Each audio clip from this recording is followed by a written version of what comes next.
Hello दोस्तों, exact mister में आप सभी का स्वागत करते हुए मैं हूं अशोक कुमार राज। और मेरे तहे दिल से आप सभी को नमस्कार, आदाब, सत श्री अकाल, राम राम। तो दोस्तों, मैं आशा करता हूं कि आप सभी कुशल मंगल है बाबा साईनाथ की कृपा से। और आज बाबा साईनाथ की लीला के बारे में जिन्होंने मुझे एक्सप्लेनेशन दिया आज के इस वीडियो के लिए, वो है हमारी साई परिवार की एक बहन, जिनका नाम है दुर्गा रानी दास, और वो रहते हैं राउरकेला, उड़ीसा। तो चलिए मैं शुरू करता हूं। जब मैंने हमारे दुर्गा रानी बहन से ये पूछा था कि आप बाबा साईनाथ को कितने दिनों से मानते हैं, तब उन्होंने सबसे पहले मुझे ये कहा कि मेरी उम्र इस वक्त 68 साल है और मैं कम से कम 40-45 साल से बाबा साईनाथ को मानती हूँ। क्योंकि मैं जब छोटी थी, यानी कॉलेज लाइफ में थी, तब से मैं बाबा को पहचानी। और हमारे मोहल्ले में बहुत सारे लोग भी ऐसे हैं जो उस वक्त बाबा साईनाथ का दर्शन भी करके आए थे शिरडी में जाकर। तो उनकी एक भक्ति शुरू से है और आज भी बाबा साईनाथ पर उतनी ही भक्ति वो रखते हैं। और उन्होंने मुझे ये गिनती करके नहीं बता सके कि बाबा साईनाथ का दर्शन वो कितने बार किए हैं, यानी बहुत बार बाबा साईनाथ का दर्शन भी करके आए हैं। और जब भी उन्हें उदी की जरूरत होती है, तब खास तौर पे वो शिरडी में जाते हैं बाबा का दर्शन करने के लिए और उदी लेकर आते हैं। अब कहानी वो ऐसे बताते हैं बाबा साईनाथ की लीला के बारे में कि उन्होंने सबसे पहले कहा कि मेरे साथ लीलाएं तो बहुत सारी घटित हुई, यानी अनगिनत। अगर कहूं तो पता नहीं कि कितना दिन लग सकता है, पर उसके साथ साथ में मेरे नाना जी की एक कहानी, यानी हॉरर जो स्टोरी, अभी इससे पहले वाला वीडियो आप लोगों ने देखे था ना, जिसका थंबनेल में लिखा हुआ था कि एक डरावना सच्ची कहानी भूत की, तो वो जो उन्होंने देखे, उसको देखने के बाद मुझसे संपर्क किए और मुझे ये वाकया बताया। उन्होंने जो वाकया बताया वो उनके नाना जी के नाम से है, पर उनके नाम से जो भी बाबा साईनाथ की लीला हुई, यानी उनके साथ में, वो सबसे पहले शुरुआत में मैं आप लोगों को बताना चाहूंगा।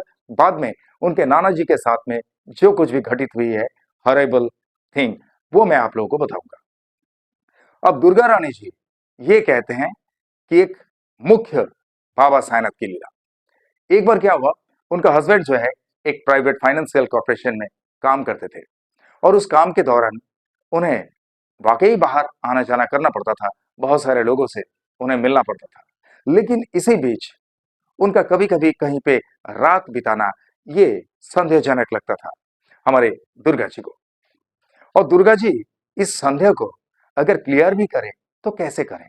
वो जब भी पूछते थे उनके हस्बैंड से, तो उनका हस्बैंड यही कहते थे कि आज हमारा वहां पे मीटिंग था, उस मीटिंग में अटेंड करने के लिए जाना था, इसीलिए वहां पे रात को रुकना पड़ गया। तो ऐसे हजारों बहाना बनाते थे। अब क्या हुआ कि एक दिन अचानक से, ऐसे तो काफी दिन बीत चुका है, उन्होंने कहा कि कम से कम ये 1.5-2 साल तक, 2.5 साल तक इस तरह का एक मामला चलता रहा।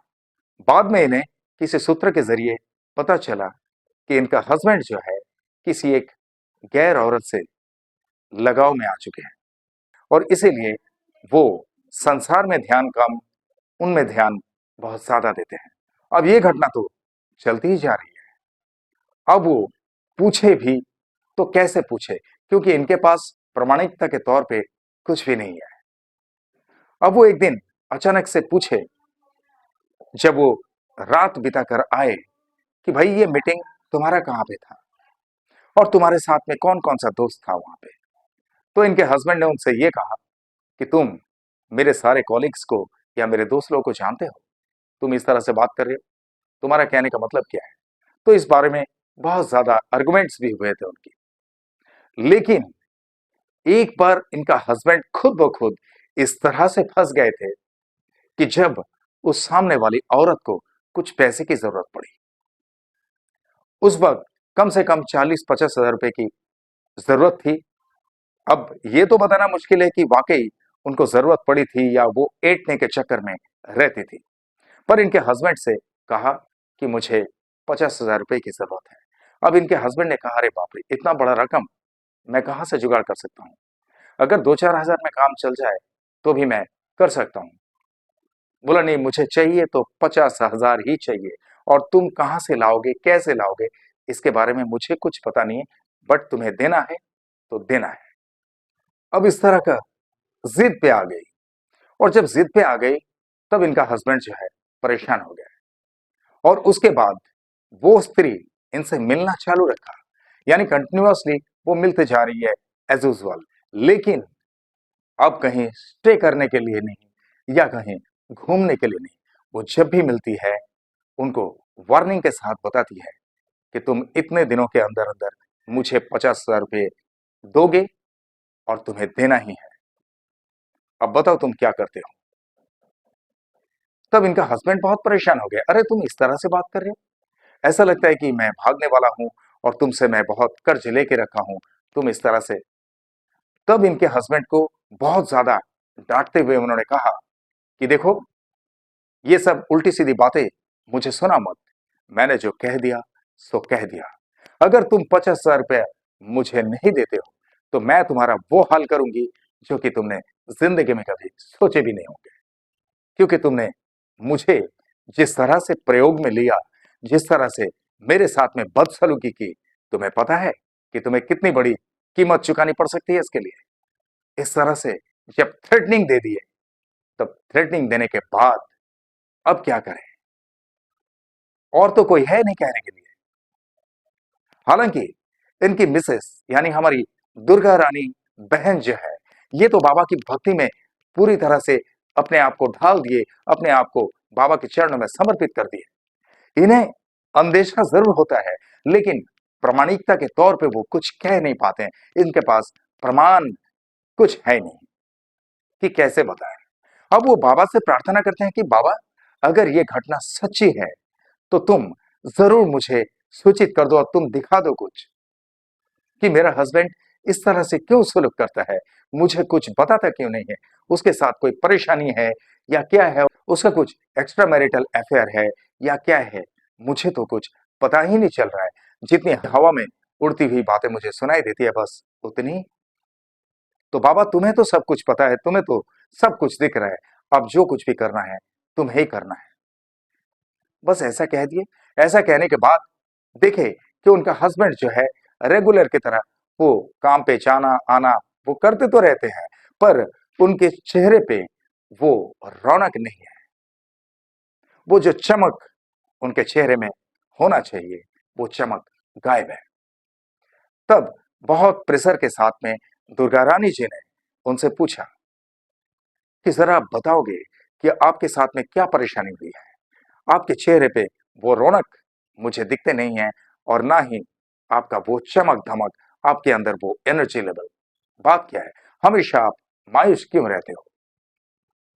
मैं आपकी अर्धांगिनी हूं, आप कुछ भी बातें आपके साथ में घटित हुई या किसी तरह की परेशानी आप जरूर बता सकते हो, मैं आपका दुश्मन नहीं हूं। जब ऐसा कहा तब उनके हस्बैंड ने ये सारा वाकया उनसे कह दिया, और ये सारा वाकया कहने के बाद दुर्गा रानी बहन जो है ये बहुत रो पड़ी। बोले कि तुम्हारे ऊपर मेरा इतना विश्वास है, तुम मुझसे प्यार तो बहुत करते हो मुझे पता है, लेकिन तुम इस तरह से मुझे धोखा दोगे इसके बारे में मुझे कतई अंदाजा नहीं था।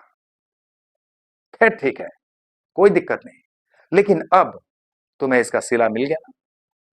जिस तरह से तुम एक्स्ट्रा मैरिटल अफेयर में खुद को इन्वॉल्व कर दिए थे, अब तुम सोचो कि किस तरह की औरतें होती हैं। ये औरतें कोई साधारण सी नहीं होती है, ये लोग बड़े असाधारण होते हैं, और ये लोग एक नहीं, दो नहीं, तीन नहीं, हजारों शिकार को इस तरह से अपने गिरफ्त में लेने की कोशिश करते हैं।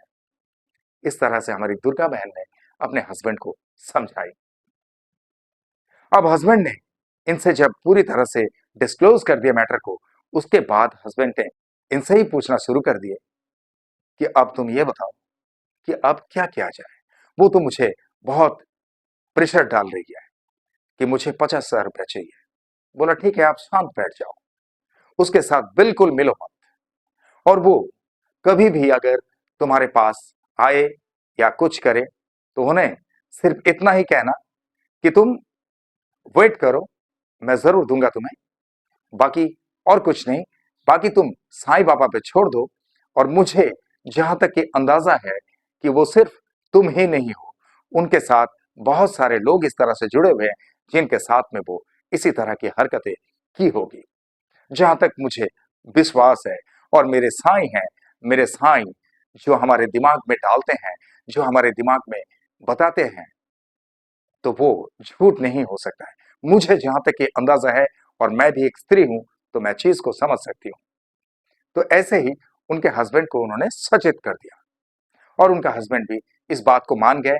उसके बाद रेगुलर काम पे जाना और घर पे आना एग्जैक्टली टाइम टू टाइम वो करने लगे। उसके बाद क्या हुआ कि हमारी दुर्गा रानी बहन उनके हस्बैंड से कहा कि तुम बिल्कुल क्लियर रहना, बिल्कुल बेफिक्र रहना, तुमने कोई गलत नहीं किया। अगर वो स्त्री तुम्हारे साथ में मिलती रही, तो वो स्त्री भी अपना कंफर्ट के लिए तुमसे मिलती रही, और तुम एक पुरुष हो, पुरुषों का कहना ही क्या है। इसीलिए तुम्हारी गलती यहाँ पे नहीं है। अगर वो स्त्री राजी नहीं होती, तुम तो जबरदस्ती उसको छीना झपटी करके या उसको जबरदस्ती पकड़ के उसके साथ कोई गलत हरकत करने वाले नहीं थे। ये मुझे कॉन्फिडेंस है। और इसके लिए तुम बिल्कुल शांत मुद्रा में रहना, और वो जिस तरह से बोलेगी उसके जवाब में हाँ हाँ करते रहना। बस प्रतिश्रुति मत देना कि हाँ, इतने तारीख को इतने टाइम पे मैं तुमको पैसा दे ही दूंगा। और इसके लिए मैं बाबा के नाम से 9 गुरुवार का उपवास रखूंगी, और 9 गुरुवार उपवास रखने के अंदर अंदर मेरे साईं जरूर इसका प्रतिफल दिखा ही देंगे, जितना मुझे विश्वास है मेरे साईं पे। और ऐसा ही क्या, हमारे दुर्गा बहन ने 9 गुरुवार का उपवास शुरू कर दिया, और 9 गुरुवार का उपवास शुरू कर दिए।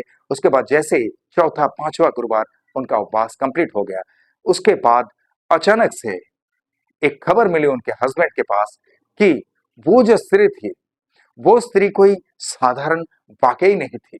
क्योंकि वो स्त्री जिस मोहल्ले में रहती थी, उस सारे मोहल्ले वाले को पता है कि वो जो स्त्री जिस जगह पे रहती है, वहां पे बहुत सारे कुछ ब्लैक मैजिक टाइप के वो करती रहती है। तो ब्लैक मैजिक करने की वजह से वहां के काफी सारे लोगों को ये अंदेशा हुआ कि यहाँ पे जरूर कुछ गड़बड़ कर सकती है वो।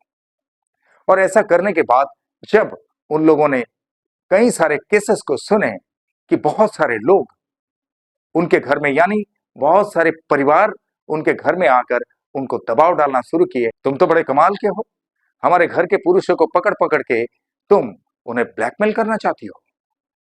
बताओ, तुमने जो भी पैसा लिए वो किस लिए पैसा लिया। यानी बहुत सारे लोगों से उसने पैसा लिए थे, और इस तरह से लोगों को अपने गिरफ्त में करती थी। वो काला जादू के जरिए गिरफ्त में करती थी। जब इस तरह से 15-20 परिवार उनके घर में आते हुए देखे, तो सारे मोहल्ले वाले भी एक दिन इकट्ठे हो गए। बोले भाई क्या हुआ। अब उस स्त्री को भी पूछने लगे। अब स्त्री को जब पूछने लगे, स्त्री जो है कुछ कबूलनामा देने के लिए तैयार नहीं है। तब जबरदस्ती उस मोहल्ले के कुछ औरत लोग उसके घर के अंदर जाकर देखे कि उसके घर के अंदर का वातावरण जो है, ऐसा लगता है कि वोडू, ब्लैक मैजिक, ये सब होता है ना, इस तरह का बहुत सारे कुछ बड़े बड़े जो रंगोली की तरह ऐसा लगा हुआ है, दिया जला हुआ है, कुछ मुंडमाला वगैरह, इस तरह के कुछ वातावरण वहां का कुछ अलग सा ही था। अब ऐसा जब देखे, तो उन लोगों को बोले कि आप सभी जो है अपने अपने घर पे जाइए। अगर पैसे के ऊपर से लॉस गया तो माफ करना, आप लोग का पैसे का लॉस तो हम भर्तुकी नहीं कर सकते, लेकिन इसको हमारे मोहल्ले में और रहने नहीं देंगे, और इसका जो असर करना है वो हम लोग करके दिखाएंगे।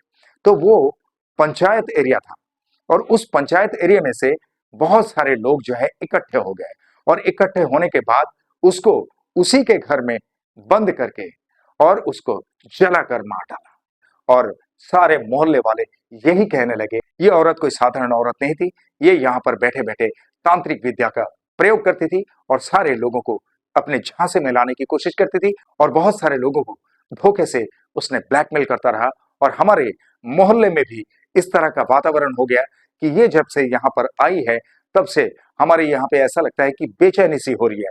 इसीलिए इसको जिंदा रखने की कोई जरूरत नहीं है, इसको खत्म कर दिया जाए। इस प्लानिंग करके उसको पूरी तरह से वहां पे खत्म कर दिया। बोलिए मेरे साथ ओम साई राम। और यही खबर हमारी दुर्गा रानी जी को उनके हस्बैंड के जरिए एग्जैक्टली चौथा पांचवा गुरुवार उपवास होने के बाद वो खबर मिल गया। ओम साई राम। तो सोचिए कि किस तरह से एक अच्छे खासे इंसान को कुछ स्त्रियां, मैं ये तो नहीं कहना चाहूंगा इस घटना के बाद कि दुर्गा रानी बहन भी एक स्त्री है, और हर एक स्त्री ऐसी नहीं होती है, लेकिन दुनिया में कई सारी स्त्रियां ऐसी होती है, और हर एक पुरुष को इस तरह से बाहरी किसी स्त्री से बच के रहना जरूरी होता है, और बच के रहना अच्छा होता है।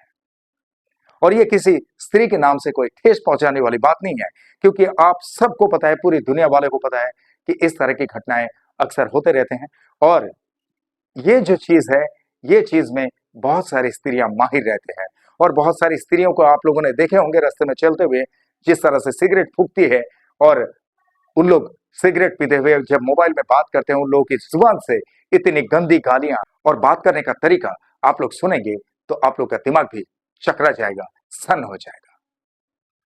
तो ये दुर्गा रानी जी ये सुनने के बाद बहुत खुश हुए, लेकिन 9 गुरुवार तक उपवास वो कंप्लीट करने के लिए पूजा पाठ चालू रखे, और 9 गुरुवार उपवास कंप्लीट होने के बाद उन्होंने बहुत अच्छे तरीके से वहां पे सारे मोहल्ले वाले को बुलाकर बाबा के नाम से नाम संकीर्तन किया, और लोगों को भंडारा की तरह खाना भी खिलाए, और बहुत धन्यवाद भी किया बाबा को कि बाबा तुम इसी तरह से हमेशा हम सब पर अपनी कृपा बनाए रखना।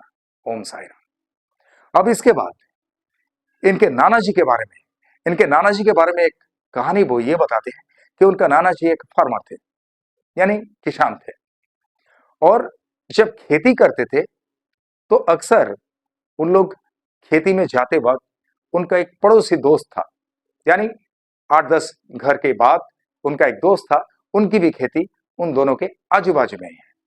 तो पानी की सिंचाई होती है, पानी की सिंचाई करने के लिए उन लोग भोर रात को जाया करते थे, भोर रात को यानी कम से कम 5 बजे, और 5 बजे जाते थे, पानी की सिंचाई वगैरह करके सुबह 9 बजे 10 बजे अपने घर पे आते थे।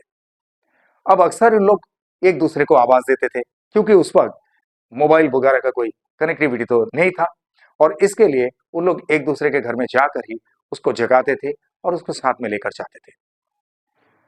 तो ऐसा तो चलते रहता है, यानी कंटिन्यूअसली उन लोग इसी तरह से जाते हैं, दोनों जाते हैं, दोनों साथ में आते हैं, दोनों बीड़ी पीते हैं, और बीड़ी पीते पीते चलते रहते हैं। पर एक दिन ऐसा हुआ कि उन लोग दोनों शाम को बैठकर बातचीत कर लिए, चाय वगैरह पिए, और बात किए कि एक काम कर, कल मैं तेरे पास आ जाऊंगा, तुझे आवाज दूंगा, और तू रेडी रहना, ठीक है? मैं जैसे आवाज दूंगा तो आ जाना, हम लोग चलेंगे साथ में और पानी सिंचाई करके आ जाएंगे। तो उन्होंने बोला ठीक है, यानी हमारे दुर्गा रानी जी के नाना जी। तो बातें इनकी हो गई। अब बातें हुई हैं 5 बजे निकलने के लिए, लेकिन वो बंदा हाजिर हो गया, यानी आप लोग सुनते रहिए, आप लोग को आगे पता चल जाएगा। वो बंदा हाजिर हो गया रात को 3 बजे, और रात को 3 बजे उसने बराबर आवाज दी है, और ये आवाज सुन के हमारे दुर्गा रानी जी का नाना वो उठ गए, उठ के मुंह हाथ धोए, और मुंह हाथ धो के फटाफट आओ देखे नताओ निकल गए। भाई अपने खेती का काम है, पानी की सिंचाई करनी है।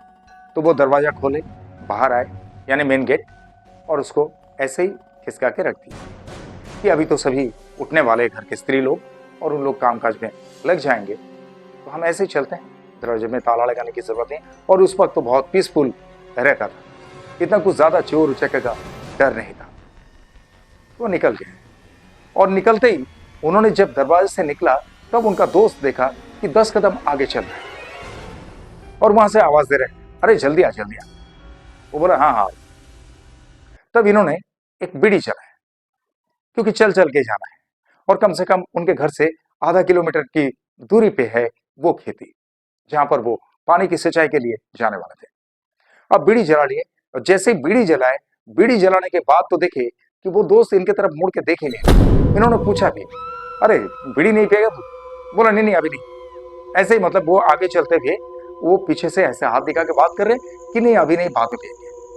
तो ठीक है, वो देखा दोस्त है, चल रहे वो चलते जा रहे हैं। लेकिन जब उन लोग उस एग्जैक्टली जगह पर पहुंच गए जहां पे पानी सिंचाई करना है, तो पानी सिंचाई करना है उस जगह पे पहुंचने के बाद तुरंत, ये तो वैसे ही आगे आगे चल रहे थे इनके नाना जी का दोस्त, तो वो जाके एक बोले कि नाव के जैसा होता है ना, वो नाव से पानी सिंचाई करना, यानी छोटा छोटा सा नाव के जैसा बना हुआ रहता था। एक खड्डे में से पानी उठाते थे और उस खेती में डालते थे। तो वो जाकर डायरेक्टली पानी सिंचाई करना शुरू कर दिया। अब इनके नाना जी ने कहा, अरे यार तू इतना घाई क्यों कर रहा है? बोला, नहीं नहीं, बहुत टाइम हो जाएगा, अभी थोड़ी देर मैं सिंचाई करता हूं, उसके बाद तू भी सिंचाई कर लेना। तो बोला कि ऐसा ऑल्टरनेटिवली हम लोग काम कर लेंगे। बोला, हाँ वो तो बात सही है, लेकिन तू इतना घाई कर रहा है, मुझे कुछ समझ में नहीं आ रहा। अब जो है, अभी तक इनके नाना जी ने किसी भी तरह से कुछ गौर नहीं किए थे, पर जब नजदीक से उनको देखे कि वो शक्ल क्यों नहीं दिखा रहे, ये एक अंदेशा हुआ। अब उन्होंने पूछा भी कि अच्छा ये बता कि आज तू शक्ल क्यों नहीं दिखा रहा है? तो वो हंसने लगे। बोला, मैं सरप्राइज देना चाहता हूं तुझे। बोला, सरप्राइज मतलब? ये तो बड़ी अजीब बात है। अब वो हंस रहा है। अब वो बोला कि मेरा शक्ल देखना जरूरी है? हम तो रोज देखते हैं, हमेशा देखते हैं, अभी काम कर रहा हूं, काम करने देना यार। तब इनके नाना जी को कुछ थोड़ा सा डाउट हुआ, और डाउट होने के बाद जब गौर किया उनके पैर की तरफ, तो पैर की तरफ गौर करते ही देखे कि दोनों के दोनों पैर का पंजा जो है पूरी तरह से पीछे की तरफ मुड़ा हुआ। अब जब ये देखे, और इनके नाना जी ने कुछ बात नहीं की उनसे, बात भी कर रहे थे तो दोस्ती की तरह बात कर रहे थे, लेकिन उसे कुछ समझने नहीं दिया कि मुझे मालूम पड़ गया कि तू मेरा कोई दोस्त नहीं है, तू कोई और है। ओम साई राम। लेकिन इनके नाना जी के बारे में उन्होंने ये कहा कि वो कोई साईं भक्त नहीं थे, वो वैसे घर में पूजा पाठ करते थे, जैसे श्री राम जी हो, कृष्ण भगवान हो, काली माता हो, ऐसे पूजा पाठ करते थे। लेकिन हमारे दुर्गा रानी जो है, दुर्गा रानी बहन एग्जैक्टली बाबा साईनाथ के भक्त हैं, ये उन्होंने बताया। अब क्या हुआ कि हमारे दुर्गा रानी जी का नाना जब इस तरह से देख लिए, अब उनको वहां पे रोके कौन? अब वो थोड़ी देर वहां पे ठहरे हुए हैं और बीड़ी जलाए, और बीड़ी जलाने के बाद एक बार उससे पूछे कि दोस्त तू बहुत थक गया होगा, आजा एक बीड़ी पी ले। तो बोले कि नहीं नहीं, मैं बीड़ी बाद में पीऊंगा, तू पी ले। अभी मैं जैसे मैं यहां से जाऊंगा तो तू आ जाना सिंचाई करने के लिए, और तू जब सिंचाई करेगा तब मैं बैठ के आराम से बीड़ी पीऊंगा। अब यहां पे इनका नाना जी ने कहा कि वाह, तूने बहुत अच्छा चकमा लगा के रखा। ठीक है, कोई दिक्कत नहीं, जब मेरी बारी आएगी तो मैं तुझे यहाँ पे बिठा के बीड़ी जला के दूंगा, तू पीते रहना और मैं सिंचाई करूंगा। यानी उनके नाना जी पूरी तरह से समझ गए थे कि अगर वो वहां पे सिंचाई के लिए जाए तो 101% वो उनको वहीं पर पानी में दबोच कर मार डालेंगे। लेकिन इनके नाना जी वो तो किसान आदमी हैं, और रात को आना जाना उन लोगों के लिए आम बात है, और इस तरह की हरकतें उन लोग की जिंदगी में बिल्कुल आम हो चुका है। उन लोग को पता है। उनका नाना जी डरे नहीं, लेकिन फिर भी अंतर से घबराहट तो होती है ना, जैसा डर सबको लगता है, गला सबका सूखता है, ऐसी ही बात हुई। उनके नाना जी को डर भी लग रहा है, लेकिन जता भी नहीं रहे, और उतना ज्यादा घबराहट भी उनमें उस वक्त नहीं थी, क्योंकि अगर ज्यादा घबरा जाएंगे तो खुद को संभाल नहीं पाएंगे। पर हुआ ऐसा कि जब उसने कहा कि अब मैं आराम करूंगा, तब मैं बीड़ी पीऊंगा और तू आके सिंचाई करना, तब इनके नाना जी ने कहा कि ठीक है दोस्त, मैं एक काम करता हूँ, मैं घर पे जाता हूँ और घर पे जाके गर्मा गर्म चाय लेके आता हूँ। ऐसे खाली पीली बीड़ी पीकर मजा नहीं आ रहा है। मैं एक गिलास में चाय डाल के लेके आऊंगा और 2 कप लेके आऊंगा, तू भी चाय पिएगा, मैं भी चाय पीऊंगा, फिर हम लोग आराम से जो है सिंचाई करते रहेंगे। अब वो कुछ एक शब्द आगे बोल नहीं पाया, क्योंकि अगर वो ज्यादा रोक टोक करेंगे, इनके हाथ में बीड़ी है, माचिस है। अब उसने इतना ही कहा कि जल्दी जा और जल्दी आना। तब उनके नाना जी बोला ठीक है, तब तक तू सिंचाई करते रहे, आके तू फ्री हो जाना, मैं सिंचाई करूंगा। अब उनके नाना जी जो है वो घर की तरफ रवाना हो गए। वो ऐसे वहां से चलना शुरू किए जैसे कि इनको कुछ पता ही नहीं कि वो डर गया या डरा हुआ है। अब वो चलते जा रहे हैं, चलते जा रहे हैं, चलते जा रहे हैं। अब घर तक उनको अकेले जाना है, हालांकि रोशनी भी खुलती जा रही है, 5 बजने वाला है। 1.5-2 घंटा तो यही बीत गया और वो घर की तरफ चलते गए। लेकिन जब घर पे पहुंच गए, यानी घर के दरवाजे तक वो पहुंचने ही वाले थे, तब देखे कि हकीकत में घर के दरवाजे से उसका दोस्त वो आ रहा है। बोले, अरे तू कहाँ घूम रहा है? तब दुर्गा रानी जी के नाना जी ने देखे कि हकीकत में उनका वही दोस्त उनके दरवाजे से वो लौटते हुए आ रहा है। और आमने सामने इन दोनों की मुलाकात होते ही उनके दोस्त ने पूछा, अरे भाई, मैं तुझे बुलाने के लिए आया था, तू कहाँ चला गया था? जैसे ही इतना सवाल किया, उनको देखते ही वो वहां पर सेंसलेस होकर गिर गए। और जब गिर गए तो उनका दोस्त जो है तुरंत, अरे अरे क्या हुआ क्या हुआ, ऐसा करके उनको उठाकर उनके घर के अंदर ले गए। और घर के अंदर ले गए तो सारा घर वाले के बीच में शोर शराबा हो गया, क्या हुआ क्या हुआ। अब उनको अच्छा से लिटा दिए, कोई हवा कर रहे हैं, पंखे के हवा कर रहे हैं, क्योंकि उस वक्त इलेक्ट्रिसिटी नहीं था, तो पंखे की हवा वगैरह कर रहे हैं, उनको पानी छिड़काव दे रहे हैं। इसी तरह से कम 5-10 मिनट तक वो सेंसलेस रहे। उसके बाद वो जब होश में आया और होश में आने के बाद ये पूरा वाकया घर वालों के सामने उनके दोस्त को भी बताया। हालांकि उनको दोस्त को देखकर उनको यही लगा कि शायद वही बंदा वो पानी सिंचाई को बंद करके फिर मुझे रोकने के लिए यहां पर आ गया, लेकिन ऐसा था नहीं। वो दोस्त हकीकत में उनको बुलाने आए थे क्योंकि 5 बज गया था। और वो जो था छलावा, वो छलावा इन्हें 3 बजे बुलाकर लेके गए थे अपने साथ में, क्योंकि पिछले दिन शाम को ये लोग दोनों दोस्त में बात पक्की कर लिए थे कि 5 बजे वो मेरे घर पे आएंगे। और उनके दोस्त ने बताया था कि मैं तेरे घर पे आके मैं तुझको बुलाऊंगा और हम लोग दोनों चलेंगे पानी सिंचाई के लिए। तो ये बातें जो है, ये बातें इस तरह से हुई थी। और वो छलावा ने इस तरह की बातों का फायदा उठाने की कोशिश किया और 3 बजे रात को आकर हमारे दुर्गा रानी जी के नाना जी को घर पे से अकेले इस तरह से मारने के लिए लेकर चला गया था। पर हुआ ऐसा कि वो सफल नहीं हो सका। बिकॉज इसीलिए कभी कभी क्या होता है कि पुराने जमाने के लोगों से कहावत में सुनाई देती है कि भाई, अगर बीड़ी या सिगरेट साथ में हो तो जंगल के बीच में से भी चलकर जाने में भूत चुड़ैल का कोई डर नहीं रहता है।